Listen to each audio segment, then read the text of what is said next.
मिश्रा, आज हम फिर एक विशेष प्रोग्राम आपके लिए लेकर के आए हैं। सिंह राशि के जातक जातिका के लिए 2022 किस प्रकार का रहेगा, आइए इस पर पूरी तरह से चर्चा करते हैं और आपको जानकारी देते हैं। एक तो आपके राशि स्वामी का जो गोचर माह के प्रारंभ में रहने वाला है वो छठे भाव के अंतर्गत रहने वाला है। शनि के साथ, बुध के साथ इनका गोचर छठे भाव में रहेगा। चौथे भाव के अंतर्गत केतु, दशम भाव के अंतर्गत राहु, पंचम भाव में मंगल और शुक्र, ये जो परिस्थितियां रहेंगी सप्तम भाव में बृहस्पति, ये पूरा समावेश करीब करीब गोचर का रहने वाला है।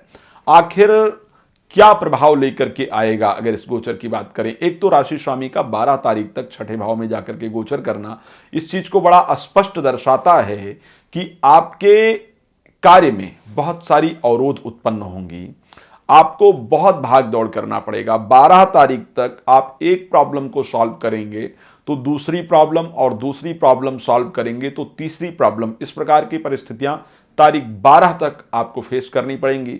हम इसलिए आपको पहले से बता करके चलते हैं क्योंकि जब हमें पता हो कि आने वाला समय मेरा इस प्रकार का है तो हम उसके लिए अपने आप को प्रिपेयर रखते हैं, हम उसके लिए अपने आप को तैयार रखते हैं। हमें यदि पता है कि बारिश आने वाली है, या हमें पता है कि तूफान आने वाला है, या हमें पता है कि भूकंप आने वाला है, तो हम अपने आप को प्रिपेयर रखते हैं। भाई हम अपने आप को उस प्रकार से तैयार कर सकते हैं, मानसिक रूप से तैयार कर सकते हैं। लेकिन यदि हमें यह बात ना पता हो तो फिर क्या होता है, अचानक जो समस्याएं आती हैं बहुत पीड़ा देती हैं।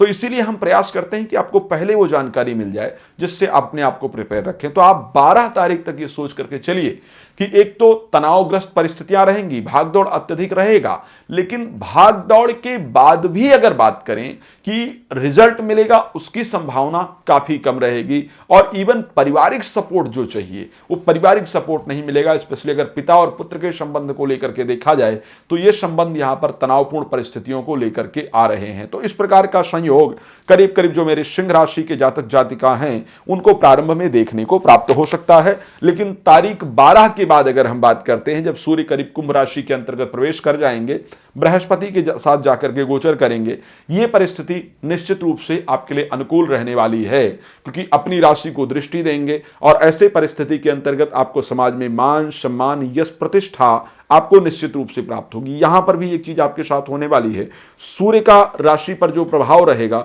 उसके कारण आपको पद प्रतिष्ठा प्राप्त होने के बाद अहंकार उत्पन्न हो सकता है और उसके कारण जो टकराव की परिस्थितियां हैं लोगों से वो बन सकती है। तो जब यहां पर 12 तारीख के बाद आपको अच्छा सम्मान इत्यादि प्राप्त हो तो अपने आप को कहीं ना कहीं विनम्र रखने की आवश्यकता है, यह आपके लिए बड़ा महत्वपूर्ण है। आगे चलेंगे और चर्चा करेंगे एजुकेशन इत्यादि को लेकर के।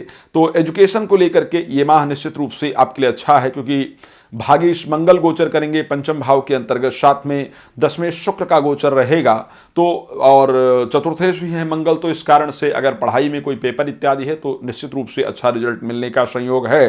बट प्रेमी प्रेमिका की तरफ से भी आपको प्यार का जो इजहार है वो मिलता हुआ इस समय पर दिख रहा है। खैर आपकी तरफ से पॉजिटिव रिस्पॉन्स ना मिलने का संयोग है, लेकिन आपको प्यार का इजहार इस महीने जरूर देखने को मिलने का संकेत पूरी तरह से दिख रहा है। अच्छा, अब अगर हम बात करते हैं जो महिलाएं प्रेग्नेंट हैं उनको लेकर के भी ये माह काफ़ी अच्छा है। संतान को लेकर के जो लोग चिंतित हैं उनके लिए संतान को लेकर के खुशखबरी मिलने का जो संयोग है वो इस माह पूरी तरफ से नजर आता हुआ दिख रहा है। अब हम बात कर लें यहाँ पर कार्य क्षेत्र को लेकर के, नौकरी को लेकर के, ये भी दोनों बहुत इंपॉर्टेंट पार्ट हैं। सभी की लाइफ में व्यापार और नौकरी को लेकर के ध्यान रखने की आवश्यकता होती है।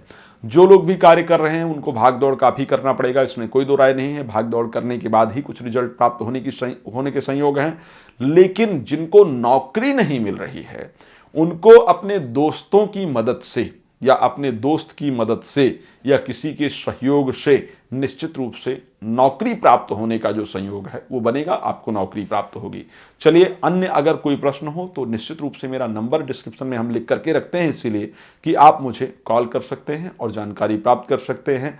आप उसके साथ अगर विशेष उपाय की बात करें, इस माह का विशेष उपाय रहेगा कि लाल चंदन ले जाकर के भगवान शिव को रविवार को अर्पण कर दीजिए। लाल चंदन कहीं से खरीद लीजिए, ले जाकर के भगवान शिव को अर्पण कर दीजिए और वहां बैठ करके श्रद्धा पूर्वक ओम नमः शिवाय मंत्र का 10 मिनट जप कर लीजिए। ध्यान रखिए, आपका जो समय है, जो आपका माह है, वो निश्चित रूप से अनुकूल रहेगा। परमात्मा कृपा आप पर बनी रहेगी। इन्हीं शुभकामनाओं के साथ जय श्री राम, बहुत धन्यवाद।